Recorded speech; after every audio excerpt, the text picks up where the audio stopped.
Have you ever noticed how your priorities shift as you age? Things that once seemed essential, like keeping a large social circle, may no longer feel as important. Here's the truth. After 70, you don't actually need friends as much as you think. That might sound surprising, but embracing independence and prioritizing your well-being can be one of the best choices you make. In this video, we'll explore 6 reasons why friendships become less necessary in later years and how this shift can positively impact your mindset, freedom, and health. Stay tuned. You might just see aging in a whole new light. Number 1, you no longer need to prove yourself to anyone. One of the biggest reasons friendships become less essential after 70 is that the need for social validation fades. Think back to your younger years. How often did friendships revolve around fitting in, impressing others, or maintaining a certain image? Whether it was keeping up appearances at work, being part of social circles, or ensuring you were included in gatherings, there was always a subtle pressure to be accepted. But now you've reached a stage where none of that truly matters. By this point in life, you've already built your legacy, and the opinions of others don't hold the same weight they once did. You no longer need friendships for status, reputation, or a sense of belonging. The truth is, real fulfillment doesn't come from external approval. It comes from within. Many younger people spend time worrying about how they're perceived, whether they're admired or respected. But with age comes the realization that your worth isn't defined by others. You set your own standards, and you don't need a social circle to reinforce your value. Take Harold, for example. In his 70s, he looked back at his decades spent climbing the corporate ladder. Throughout his career, he was constantly surrounded by colleagues, acquaintances, and so-called friends. However, once he retired, most of those relationships faded. At first, he felt compelled to maintain those connections, but then he asked himself, why? Why invest time in friendships that were built on convenience rather than true connection? Harold shifted his focus inward. He rediscovered hobbies, pursued interests he had put on hold, and stopped worrying about impressing others. Without the pressure of maintaining friendships, he felt free. No more forced small talk, no more social obligations, no more worrying about whether he was liked.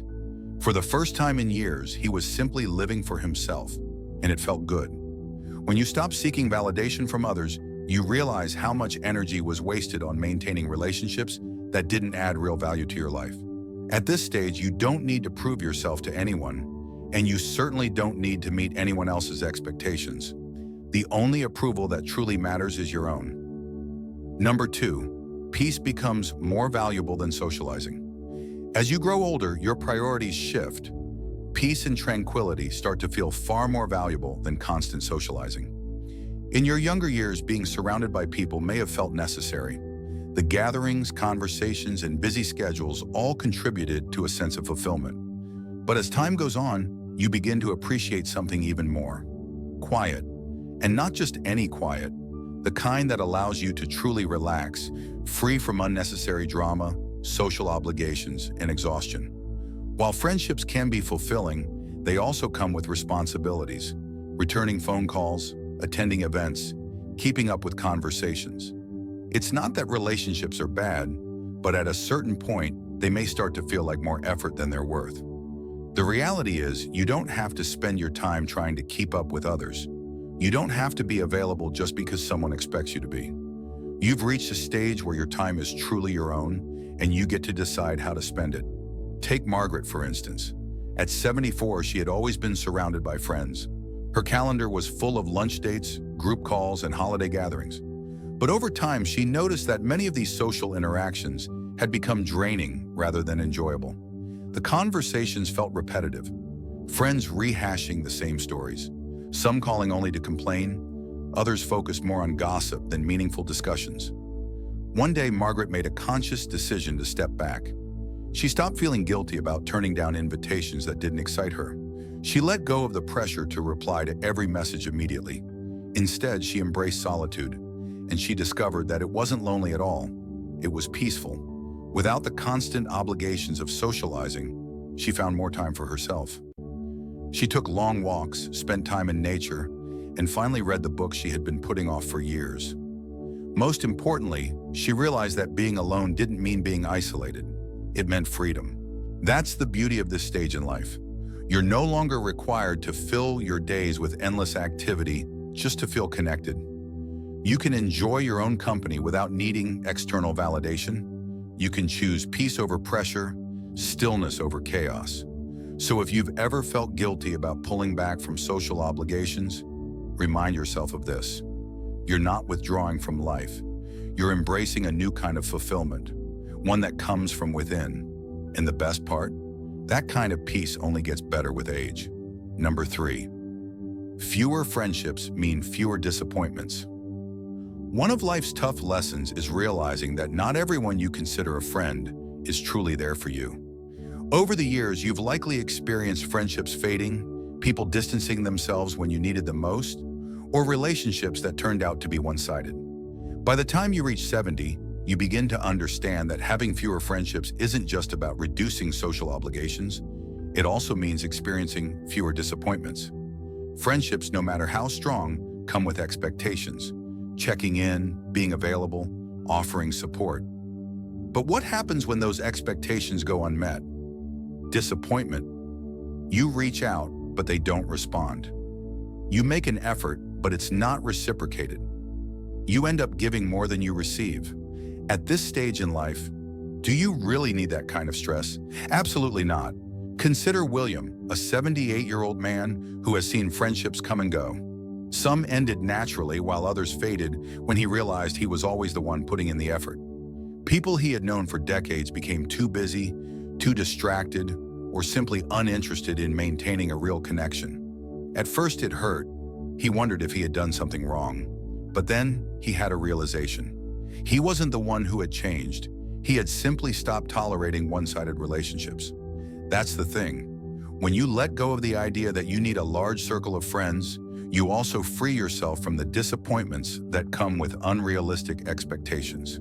You no longer feel frustrated when someone doesn't check in or let down when a friendship fades. Instead, you shift your focus to the most important person in your life, you. This doesn't mean isolating yourself.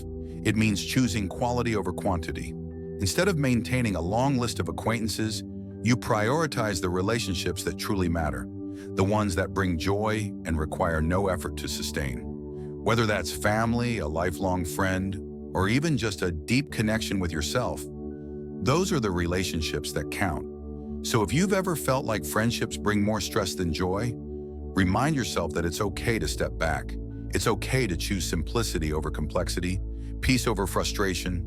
You don't need a long list of friends to feel fulfilled, just the ones who were truly there all along. Number 4, your time becomes more precious. As you age, you start to realize that time is your most valuable resource. In your younger years, it may have felt like you had an abundance of it. Plenty of time to spend with friends, invest in social circles, and worry about who was in your life. But by the time you reach 70, your perspective shifts. Every hour, every day, every moment becomes more precious. When you fully grasp the value of your time, you naturally become more selective about how you spend it. Friendships, while meaningful, also require time and effort, making calls, scheduling visits, attending events. And while some connections are worth maintaining, others are simply habits carried over from the past. Relationships kept out of obligation rather than genuine enjoyment. At this stage in life, you have every right to ask yourself, is this how I want to spend my time? Does this friendship bring me happiness, or does it feel like another chore? Take Richard, for example. Now in his early 80s, he once had an active social life filled with dinner parties, group outings, and endless phone calls. But over time, his feelings changed. Conversations that once felt enjoyable became exhausting. Social gatherings that used to bring excitement started feeling like obligations. One day, after sitting through another lunch filled with small talk and complaints, he had a realization. He no longer wanted to spend his time this way. So he made a change. Instead of automatically saying yes to invitations, he started saying no when he didn't genuinely feel like going. Rather than spending hours catching up on gossip or listening to complaints, he devoted his time to activities that truly brought him joy: reading, walking, learning new things, and simply enjoying his own company. The surprising part? He didn't feel lonely. In fact, he felt more fulfilled than ever before. Because for the first time, he was spending his time in ways that mattered to him, not in ways others expected. That's the key. When you let go of unnecessary friendships, you gain something far more valuable: time for yourself. Time to do the things you love. Time to enjoy life at your own pace. Time to focus on your happiness instead of constantly meeting the needs of others. So if you ever find yourself questioning whether to maintain certain friendships, ask yourself, is this the best use of my time? Because at this stage in life, you owe your time to no one. You've earned the right to spend it however you choose. Number 5, true companionship comes from within. One of the biggest myths about aging is the belief that happiness depends on having a large social circle.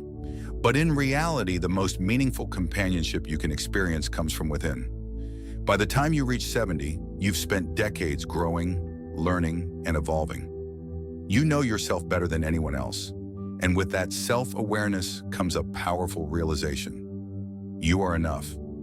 For most of our lives, we're taught that socializing is the key to happiness, and that loneliness is something to fear. But there's a significant difference between being alone and feeling lonely. Some of the happiest people in their later years have embraced solitude, not as isolation, but as an opportunity for self-reflection, peace, and personal fulfillment. Take Eleanor, for example. At 76, she used to believe that staying socially active was essential to feeling fulfilled. Her days were packed with plans, phone calls, and social gatherings. But over time, she noticed something. Despite constantly being around others, she often felt drained rather than uplifted. Many of her friendships were based on routine rather than genuine connection, and she found herself adjusting to conversations just to fit in and avoid feeling left out. Then one day she made a change. She decided to treat herself as a true companion, spending time doing what she loved, enjoying her own thoughts, and embracing her own company. She took long walks without feeling the need to call anyone. She visited cafes with a book instead of forcing small talk. She spent quiet evenings reflecting rather than maintaining friendships out of obligation. And to her surprise, she felt lighter, happier, and more at peace than she had in years. That's the truth many overlook.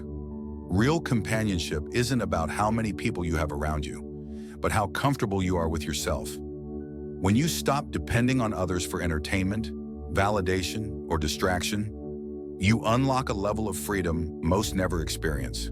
You no longer need external noise to fill your time because you become your own source of joy, wisdom, and fulfillment. And the best part? When you truly enjoy your own company, the right relationships naturally find you. Instead of chasing friendships out of loneliness, you attract people who respect your space, share your values, and bring peace instead of pressure. So if you've ever feared that letting go of friendships might leave you feeling alone, remember this: the best company you'll ever have is already within you. And when you embrace that, you'll realize you were never truly alone in the first place. Number 6, letting go opens the door to a more fulfilling life. One of the most powerful things you can do after 70 is to let go. Let go of the pressure to maintain friendships that no longer bring you joy. Let go of the belief that your social circle defines your worth. Let go of the fear that being alone means being lonely. Because the moment you release these expectations, you open the door to a life that is simpler, freer, and far more fulfilling. Many people hold on to friendships out of habit, even when those relationships no longer add value to their lives. They attend gatherings they don't enjoy, answer calls out of obligation, and keep up appearances simply because it's what they've always done. But what if you didn't have to do any of that? What if you gave yourself permission to let go of friendships that felt like work and instead focused on the things that genuinely bring you happiness? Consider James, a man in his late 70s, who once believed that staying socially active was the key to aging well. He made an effort to keep in touch with old friends, even when those friendships had become distant or superficial. He filled his days with social obligations, thinking that staying busy meant staying fulfilled. But one day he realized something. He wasn't enjoying it. The conversations felt repetitive. The gatherings felt like routines. And deep down, he felt more exhausted than connected. So he made a choice. He stopped forcing friendships that no longer felt meaningful. Instead, he started prioritizing what truly mattered to him. He spent more time outdoors, focused on his health, learned new things, and embraced the freedom that came with not having to meet anyone's expectations. And in doing so, he discovered something incredible. He felt lighter, happier, and more at peace than ever before. That's the thing about letting go. It doesn't mean closing yourself off from the world. It means creating space for what truly fulfills you. It means recognizing that your happiness isn't tied to how many people you have around you, but rather how aligned you are with the life you actually want to live. When you embrace this mindset, something shifts. You stop worrying about who is in your life and start focusing on what brings you joy. You begin to appreciate the little things, waking up to a quiet morning, enjoying a hobby without distraction, feeling at peace with your own thoughts. You realize that fulfillment doesn't come from maintaining friendships out of duty, but from living in a way that feels natural and meaningful to you. This isn't to say that friendships are inherently bad or that you should isolate yourself. Rather, it's about recognizing which relationships bring you happiness and which ones feel like an obligation. Many people hold on to friendships not because they're fulfilling, but because they're afraid of what it means to let go. There's a deep-seated belief that being alone is something to be avoided, but that's simply not true. Solitude, when embraced intentionally, can be one of the most rewarding experiences in life. Letting go of friendships that no longer serve you allows you to redirect your energy toward what truly matters. Instead of spending time on conversations that feel forced or social events that leave you drained, you can invest in activities that bring you peace and fulfillment. Whether it's taking long walks, gardening, reading, learning a new skill, or simply enjoying the present moment, the possibilities are endless when you free yourself from unnecessary social obligations. Think about how much time and energy is spent maintaining friendships that have lost their depth. The phone calls you return out of obligation, the gatherings you attend because you feel like you should, the emotional weight of relationships that no longer bring you joy. These things add up. And when you step back and let go of what no longer serves you, you gain something far more valuable: time for yourself. The truth is, aging comes with a newfound sense of clarity. You begin to see what truly matters and what doesn't. You no longer feel the need to prove yourself to others or maintain relationships for the sake of appearances. Instead, you prioritize what makes you genuinely happy. And often that means simplifying your social life and embracing the peace that comes with it. Letting go also allows you to cultivate deeper, more meaningful relationships with the people who truly matter. When you stop spreading yourself thin by maintaining acquaintances that no longer bring value to your life, you create space for genuine connections. This might mean strengthening bonds with family, reconnecting with an old friend who shares your values, or even deepening your relationship with yourself. When you are comfortable with your own company, you stop seeking validation from others. You no longer feel the need to be constantly surrounded by people to feel fulfilled. You understand that true contentment comes from within, not from external relationships. And in doing so, you attract the right kind of people into your life. Those who respect your space, share your values, and bring positivity rather than pressure. It's important to acknowledge that letting go isn't always easy. There may be moments of doubt where you wonder if you're making the right choice. You might feel nostalgic about past friendships or question whether solitude is truly what you want. But with time, you'll realize that letting go is not about losing, it's about gaining. Gaining freedom, gaining peace, and gaining the ability to live life on your own terms. If you've ever felt like you should be doing more to maintain friendships, ask yourself this: is it truly adding to my happiness, or am I holding on out of habit? Because once you give yourself permission to let go, you'll find that life becomes simpler, lighter, and more fulfilling in ways you never expected. As we wrap up this discussion, take a moment to reflect on what we've explored. The idea that you don't need friends after 70 isn't about isolation. It's about freedom. It's about letting go of unnecessary obligations, choosing peace over pressure, and embracing the life you truly want to live. By now, you've seen how stepping away from friendships that no longer serve you can actually bring more joy, more time, and more fulfillment than you ever expected. What stood out to you the most? Which of these ideas resonated with you? Maybe you've already started to let go of friendships that felt like more work than joy. Maybe you've noticed how much you enjoy your own company when you give yourself the chance. Or maybe this perspective is entirely new to you, offering you a fresh way to look at your social life in your later years. Whatever the case may be, remember this: You are allowed to prioritize yourself. You are allowed to choose peace over pressure. You are allowed to embrace the life that feels right for you. And when you do, you may just find that letting go isn't about losing, it's about finally gaining what truly matters.